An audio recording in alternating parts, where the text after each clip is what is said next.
So in this video, I'm going to be going in depth on an alternative theory on how Pat Tate, Tony Tucker and Craig Rolfe were lured to the bottom of Workhouse Lane, where they were then subsequently murdered.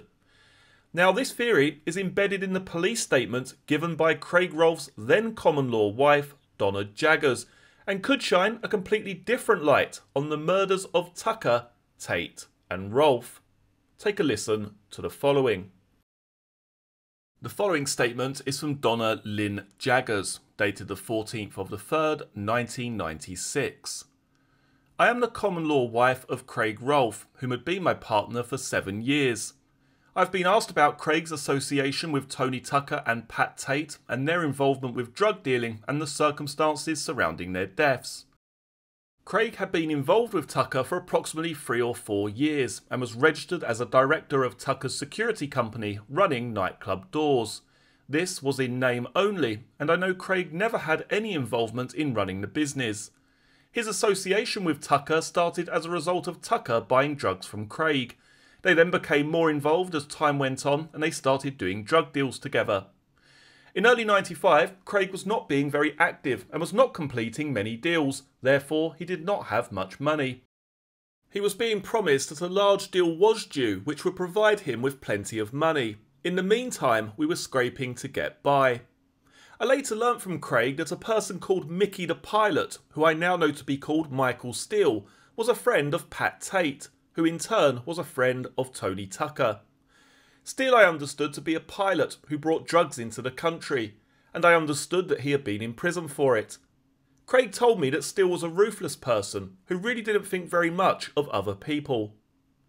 In early '95, I was aware that Tate was in prison, and I recall Tucker and one other person, whose details I do not know, running around getting Tate's money together for him to finance the deal. I'm fairly sure that John McCarthy had some of Tate's money. Craig told me that this was happening and stated that Steele was happy to continue bringing it in until they were all millionaires. I cannot say when the deal took place, but I can say that at the time I witnessed the changeover of the drugs. Mickey Steele drove to Longwood Stables in Dry Street, Basildon, Essex, where Tucker had 2 horses. I arrived there with Craig and met Tony, who was with his horses. We waited for Mick to arrive, which he did in a blue Toyota RAV4. Although I had remained in our car and I had my back to where Mickey Steele had parked, I was able to look over my left shoulder towards the rear of his car. I saw Steele take a large dark coloured kit bag measuring approximately 3 feet in length by about 12 to 15 inches in diameter from the boot of his car. By the way he was holding the bag, it appeared to be very heavy. He handed it to Tucker, who put it in the boot of our car, which was a Vauxhall Senator. Craig then got back into our car and drove to another location. Craig took the holdall out of the boot and took it to a safe house where all the drugs were stored. I went into the house with Craig, who then placed the bag onto the table. He opened the bag up and I saw that it contained brown bars of cannabis resin, which were all individually wrapped. I was present when he checked that it was good quality by burning and smelling a sample and then counting the bars. I am unable to say how many bars there were. I have only met Mickey Steele on a couple of occasions, and that was only in passing. I have not actually spoken to Steele. On each occasion when I have seen him, he has always made me very aware that he does not want me to look at him. The last deal that Steele carried out for them was approximately 2 weeks after Tate was released from prison, which was at the end of the 10th, '95. Craig told me that Mickey Steele was arranging to bring in £60,000 worth of cannabis from abroad.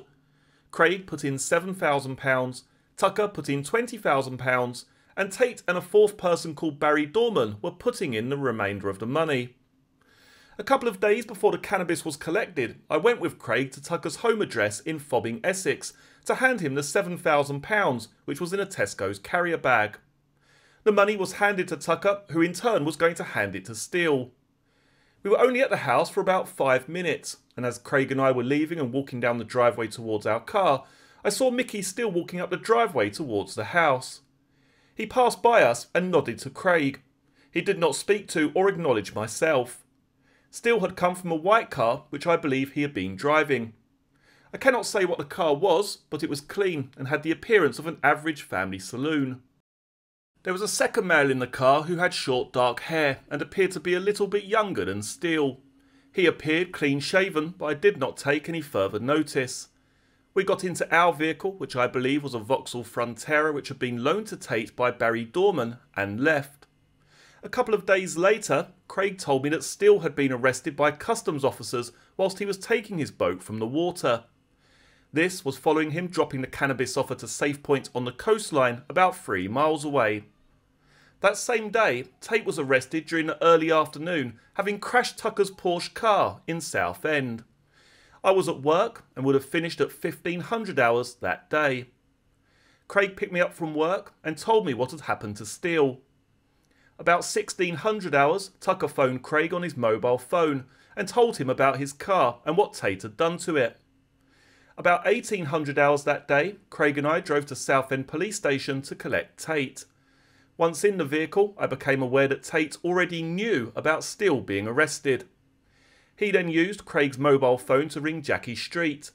He asked her if everything was safe. I took it that it was as a result of Tate's manner and subsequently what he said to Craig. He said that it was all safe. I took this to mean that the drugs had not been found. On this occasion, I did not know where the meeting between Steele and the others was to take place, but after a couple of days, Craig brought his share of the cannabis round to our house in Chafford 100. Because the cannabis had already been sold on, the same day, Craig and I took it up to the Golders Green area of North London, where Craig handed it on to a male called Gary. No money was exchanged because the cannabis was what's known as laid on, Gary for him to sell and then pay Craig. The agreed amount per kilo worked out to be approximately £10,000 for the lot. Already the others had placed their own share with other dealers, but very quickly they started receiving phone calls telling them that the cannabis was very poor quality.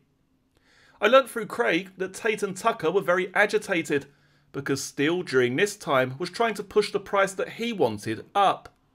In effect, this was eating into their personal profit from the deal. They contacted Steele and told him they wanted their money back because the cannabis was rubbish. Steele didn't want to take it back. Tate and Tucker then started putting real pressure on Steele to recover the money. By pressure, I mean through intimidation. I cannot say exactly what they did because I do not know, but I recall hearing conversations they had with Steele on the phone where they were ranting and raving at one another and pacing up and down. I understand that Steele finally agreed to return the cannabis and get their money back for them. Tate, in a fit of temper about the whole affair, smashed each slab before it was returned. Steele had told them that a parcel the same size had been picked up by mistake, and that's how the problem had come about. I'm not certain, but I think on this occasion, Steele had to collect the cannabis from Tucker's home address in order to return it. Steele arranged to hand the money back to them on the continent. He was going to return the goods to his suppliers and then take the money to a pre-arranged location where he was to meet Craig, Tucker and Tate. The day they were going to go coincided with Tony Tucker's birthday. His girlfriend Anna had pre-booked a surprise night in a London hotel prior to the trip to collect the money being made. Therefore Tony was not going to go. They wanted a group of people to go over in order that the money could be divided up to bring back into this country. Craig asked me to go, but I refused because I was not happy about getting involved and didn't want to go.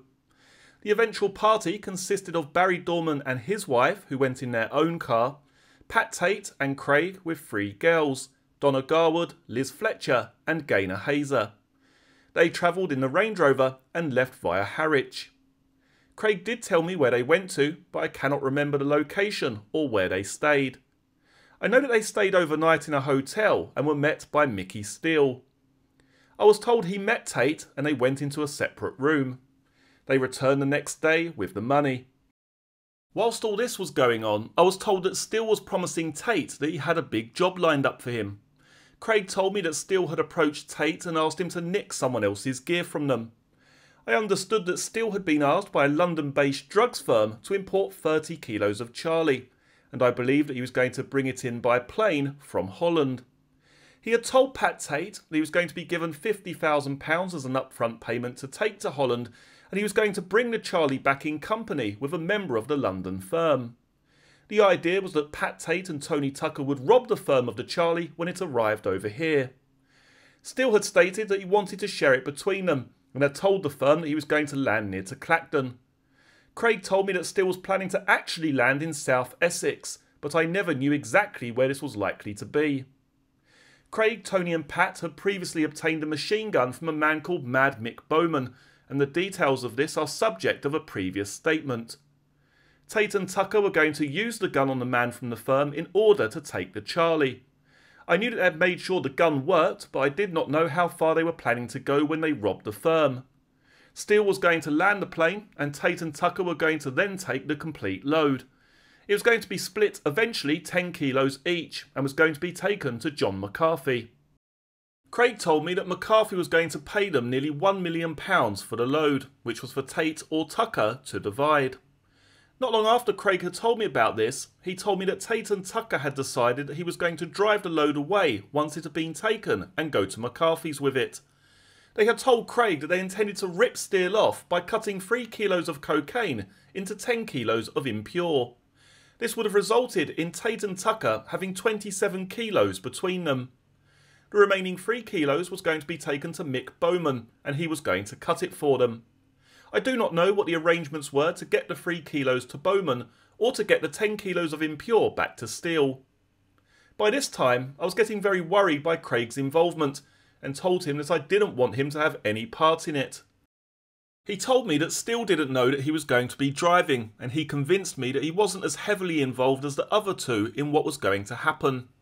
He also talked about the money which was likely to be coming their way, and how that would enable us to go ahead with whatever plans we wanted.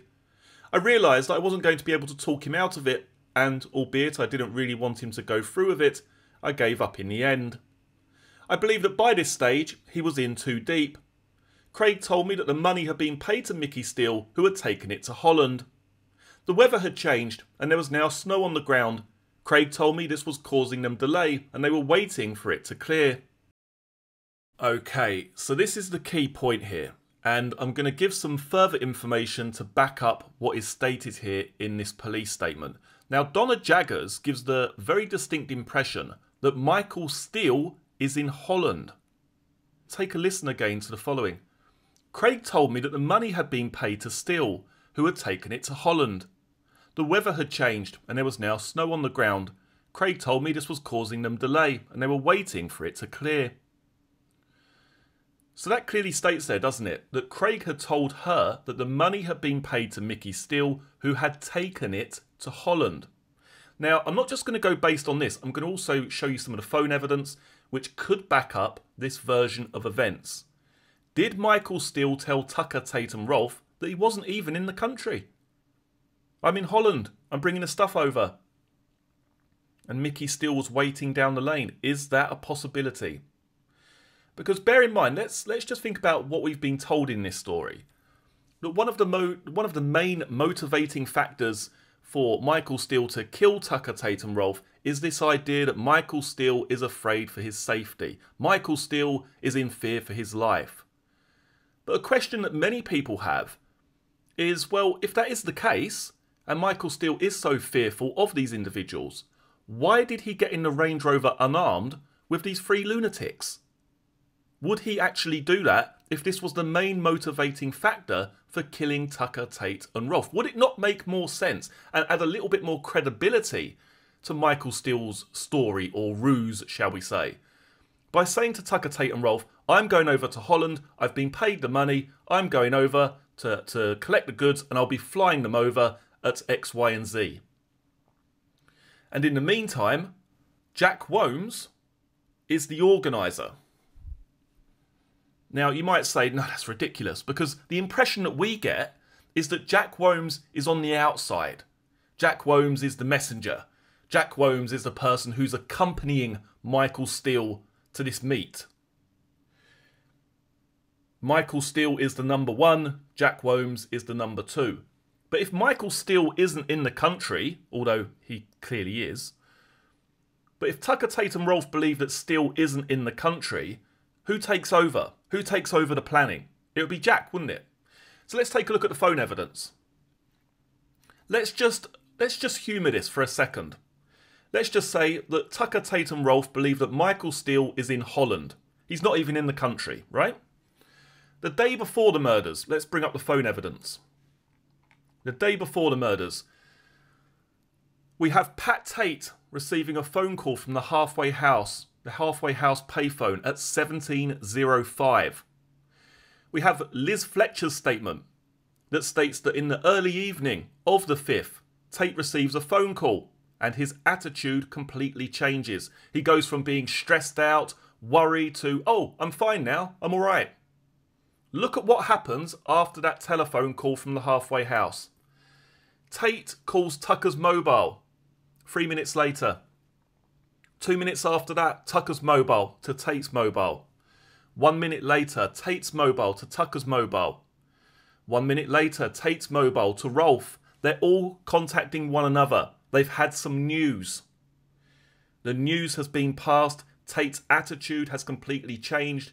And then Liz Fletcher says that Rolfe and Tucker turn up at Tate's address. Liz is kicked out by Tate and they go off into the night, basically. Now, interestingly, 1 hour and 2 minutes later, after that phone call from the halfway house payphone to Tate, we have Jack Womes being picked up on the Hockley transmitter, which covers the Rettendon area. Jack Womes is calling on his mobile to the landline of Michael Steele. So is that Jack Womes calling from the halfway house? Calling Pat Tate, yeah, I've just had a word from Mick, he wants us to find this field tonight because he's coming in tomorrow. That sort of thing. Now, interestingly, you have further telephone calls between Tate's landline and Tucker's mobile at 19:02, Tucker's mobile at 19:14 to Tate's mobile, and then it goes silent. So you would imagine that Tucker, Tate and Rolfe are in each other's company sometime after 19:14. They go completely silent. They're not contacting each other naturally because they're with each other. They're in each other's company. So what happens that night? They've had the phone call from the halfway house. They've all met up together.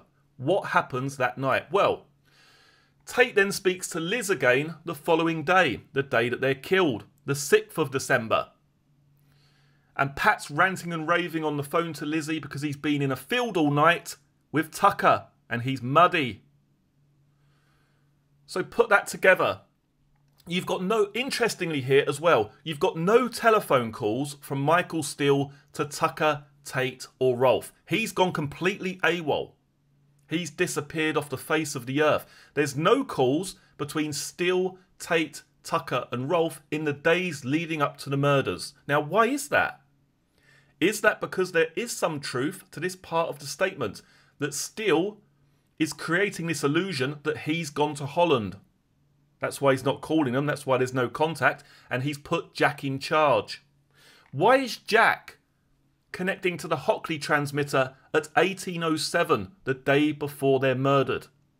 The same transmitter he connects to on the evening that Tucker, Tate and Rolfe are killed. Is Womes arranging the meet-up? He's going along with this idea that Steele's in Holland and he is the person who is tasked with the job of bringing everybody together. Because let's look at what happens the day they're killed. Again, this is crazy. You have contact from 9:02 AM. That's the first contact between Tucker, Tate and Rolfe, with Tucker's mobile calling Rolfe. Then at 14:29, the payphone at the Sorrel Horse Inn in Ipswich, a mere stone's throw from Jack Womes' workplace to Tucker's mobile. It's Jack, isn't it? It's Jack who appears on the face of it. You know, I can't say for sure here, but it looks like Jack on the face of it who's making the calls. Jack is the person who's arranging things, possibly under the pretense that Steele isn't in the country. Steele's abroad. He's bringing the stuff in tonight. That's Tate's whole attitude changing the day before. Yeah, Steele's been on the phone. He wants us to find a field. They go looking for this field the night before. Tate and Tucker go in this field. Tate's moaning because he's got all muddy and he's been in a field all night, according to Liz Fletcher's statement. And then the next night, and as I say, that could have been a dry run. That could have been a dry run just to see who turns up, whether Rolfe, Tucker and Tate turned up armed. Let's see if we can get them to, somewhere. Let's see how suspicious these individuals are. Let's see how possible this plan actually is. Could that have been Jack, showing them some random field nearby? The next day, they get the phone call from Jack again, 14:29. Yep, Mick's coming over tonight. I found the field. We're on for tonight. Or we need to find a different field for the day after. Whatever. Some sort of excuse to get them out again to scope out a separate field. The one down Workhouse Lane. I mean, it's crazy, isn't it? The payphone at the Sorrel Horse Inn, just a stone's throw from where Jack Womes was working. 14:29, the payphone to Tucker's mobile. 14:32, the payphone on Timberlog Lane, which I believe is right near Tate's address. 14:32 again, the payphone to Tucker's mobile. And then 14:52, the payphone from the Sorrel Horse to Nichols' mobile. Another point or another paragraph that stood out to me in Donna Jaggers' statement is where she states the following. Craig told me that Steele didn't know that he was going to be driving, and he convinced me that he wasn't as heavily involved as the other two in what was going to happen. Now, if we base this on what we've been told the whole entire time, that Michael Steele makes his way to the halfway house, that Jack Womes is there with Darren Nichols, and then the Range Rover pulls in, Steele gets into the Range Rover alongside Tucker, Tate and Craig Rolfe. How does that sentence make any sense? Because Steele would know who's driving, because it's Craig. The only way that this makes sense is if Steele isn't there. Or if Craig believes that Steele is flying in the goods. Flying in the goods, landing the goods. Craig's in the Range Rover in the dark down the bottom of a farm lane. Tucker and Tate have got out of the vehicle to do what they're going to do. And Craig is sat in the dark. Craig told me that Steele didn't know that he was going to be driving. How is he so sure of that? Unless they're in two separate places. Unless Craig truly believes that Michael Steele is in Holland flying the stuff in. I'm not as heavily involved as the other two. I'm just driving. He doesn't even know I'm going to be the driver. Craig told me that the money had been paid to Mickey Steele, who had taken it to Holland. Is that what Tucker, Tate and Rolfe truly believed?